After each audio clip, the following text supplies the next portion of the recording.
అధికారంలోకి రావాలి, సీఎం అవ్వాలి అనేటువంటి ఏకైక లక్ష్యంతోనే ఒక పొత్తు అనేది కనిపిస్తుంది. కనీసం అందులో సీఎం అనేది సీట్ షేరింగ్ తో పాటుగా పవర్ షేరింగ్ అలాంటివి ఏమైనా కనిపిస్తున్నాయా అక్కడ? కేవలం చంద్రబాబు నాయుడే సీఎం అవుతారు, దానికి మద్దతు జనసేన ఇస్తోందా?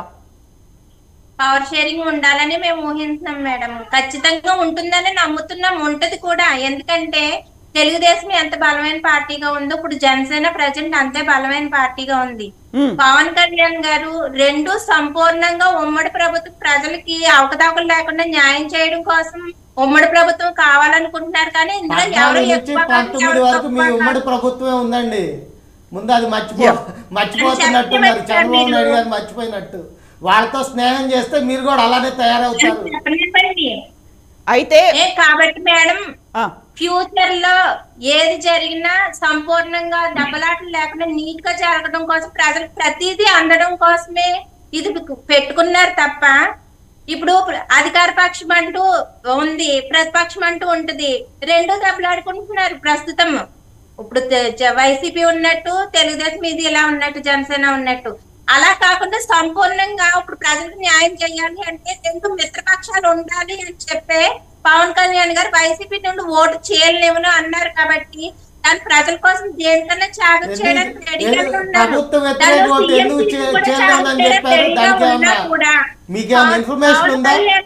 దృష్టిలో ప్రభుత్వ వ్యతిరేక ఓటు చేయలేనేమోను అన్న పవన్ కళ్యాణ్ గారు ఎందుకు చేయలేమో అని చెప్తున్నారు. ఎటువంటి ప్రజలకు సంబంధించిన విషయాల్లో కాకుండా అదర్ వేలో రాష్ట్రం వెళ్తుంది.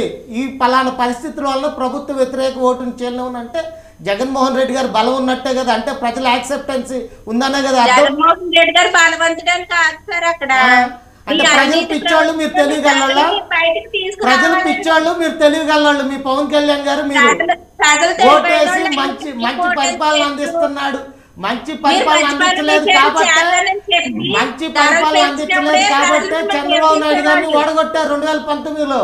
రేపు జగన్మోహన్ రెడ్డి గారు కూడా మంచి పరిపాలన అందించలేదని ప్రజలు అనుకుంటే 2024లో ఆటోమేటిక్గా ఓడిపోతారు. మీరు కలవాల్సిన అవసరం ఉంది. అంటే ప్రజల యాక్సెప్టెన్సీ, ప్రజల బలం జగన్మోహన్ రెడ్డి గారికి ఉంది అని ఎప్పటి మీటింగ్ లోనే మీ పవన్ కళ్యాణ్ గారు ఒప్పుకున్నారు.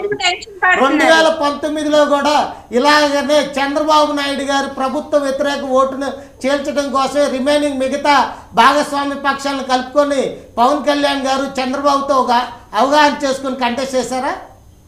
పవన్ కళ్యాణ్ గారు అదే చెప్తున్నారు కదా. నేను అదే అంటుంది. 2019లో చంద్రబాబు నాయుడు గారు ప్రభుత్వ వ్యతిరేక ఓటు చేయనివ్వటం కోసం నేను అదే చెప్తుంది. 2019లో చంద్రబాబు నాయుడు గారు ప్రభుత్వ వ్యతిరేక ఓటును చేయనివ్వటం కోసం ఆ రోజు మిగతా ప్రతిపక్షాలను కలుపుకొని బీఎస్పీని, కాంగ్రెస్, కమ్యూనిస్ట్ పార్టీని కలుపుకొని చంద్రబాబు నాయుడుతో ఒక అవగాహన చేసుకుని కంటెస్ట్ చేశారా పవన్ కళ్యాణ్ గారు? సో రాజేశ్వరి గారు, ఇక్కడ సీట్ షేరింగ్ తో పాటుగా పవర్ షేరింగ్ అని కూడా మీరు అనుకున్నప్పుడు ప్రభుత్వ వ్యతిరేక ఓటు చీలకూడదు అనుకుంటే కేవలం అక్కడ టీడీపీ, జనసేన మాత్రమే ఉంటాయా? నరేష్ గారు చెప్పినట్టుగా బీజేపీ, కమ్యూనిస్ట్ పార్టీలు అన్నిటితో కలిపి ప్రభుత్వ వ్యతిరేక ఓటు అక్కడ చీలకూడదు అనుకుంటే మిగతా పార్టీలు కూడా ఉన్నాయి కదా. అండ్ ఇంకోటి మాట వినిపిస్తుంది, ఇంకో మాట కంపల్సరీ ఉంటది మేడం. ఎందుకంటే ఈ వైసీపీ ప్రభుత్వంలో మోదీ గారు పెట్టిన ఒక్క పథకం కూడా ప్రజలకు అందలేదు.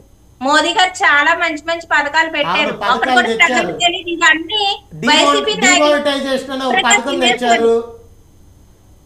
అక్కడ నుంచి పథకాలు అందాలి. అక్కడ మోదీ గారు పెట్టిన ప్రతిదీ ప్రజలకు అందాలి. ఏ ప్రభుత్వం అయినా కానీ, రాష్ట్ర ప్రభుత్వం, కేంద్ర ప్రభుత్వం అయినా కానీ రాష్ట్ర ప్రభుత్వానికి ఇచ్చే ఏ వెల్ఫేర్ స్కీమ్స్ అయినా చేస్తాయి.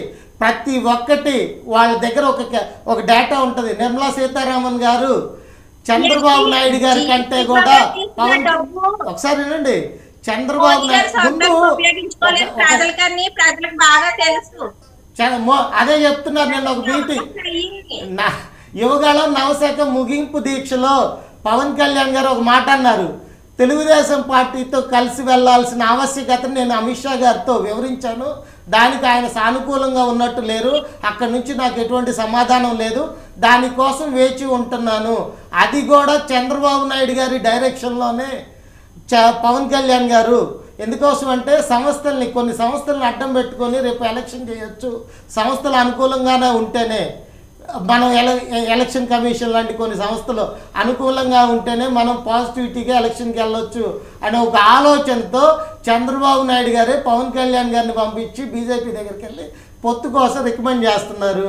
బీజేపీ తెలుగుదేశం పార్టీతో చంద్రబాబు నాయుడుతో ఉన్న ఇంతకు ముందు ఉన్న అనుభవం దృష్ట్యా అతనితో పొత్తు అనేది మంచిది కాదు అనే ఉద్దేశంతో పవన్ కళ్యాణ్ గారికి చాలాసార్లు చెప్పినట్టు చాలా వార్తలు వచ్చినాయి. అందుకోసమనే చంద్రబాబు నాయుడు గారితో పొత్తుకు దూరంగా బీజేపీ ఇప్పటివరకు ఉంటుంది. నేనే కాదు, బీజేపీకి సంబంధించిన నాయకులు జీవి లక్ష్మీనారాయణ గారు కానీ చాలా మంది చెప్తున్న మాటలు ఇవి. ఇప్పుడైతే చెప్పారని అంటున్నారు. మరి తెలంగాణలో పవన్ కళ్యాణ్ గారితో మోదీ గారు కలవలేదా? అయితే అదే కంటిన్యూ అవుతుందా? బీజేపీ తెలంగాణ బీజేపీ పార్టీ నాకు పవన్ కళ్యాణ్ తో పొత్తు అవసరం లేదని చెప్పింది. చివరికి పవన్ కళ్యాణ్ గారిని బలిపశువుని చేయటం కోసం 33 చోట్ల బలంగా ఉన్నామని చెప్పుకున్న వ్యక్తికి 8 సీట్లు ఇచ్చారు. 8 సీట్లు డిపాజిట్లు లేవు. దాని వలన ఏపీ ప్రభుత్వంలో మీ డిమాండ్ నుంచి డిమాండ్ చేసే స్థాయి నుంచి యాచించే స్థాయికి తెలుగుదేశం పార్టీ బీజేపీ డెఫినెట్ తీసుకొచ్చింది. తక్కువ సమయంలో రావడం అనేది మా రాజకీయ వ్యూహంలో తక్కువ సమయం పార్టీ పెట్టి 10 సంవత్సరాలు అయ్యండి. నాకు ఆంధ్రాలో అనవసరంగా పుట్టాను, తెలంగాణలో పుడితే నన్ను తలకెత్తుకునే వాళ్ళు అని చెప్పారు పవన్ కళ్యాణ్ గారు. తెలుసా ఏంటి?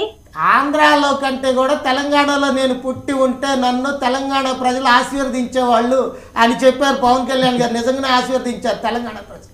అతి తక్కువ సమయంలో నామినేషన్ వేసిన ఎటువంటి సెలబ్రిటీ స్టేటస్ లేని బరెలక్క శిరీష అలియాస్ బరెలక్క అనే అమ్మాయికి సుమారు 5000 పైన వచ్చినాయి. మీ పార్టీ తెలంగాణ విభాగం అధ్యక్షుడు శంకర్ గౌడ్ గారికి వచ్చింది 4000 ఓట్లు. అది మీ పార్టీ పరిస్థితి.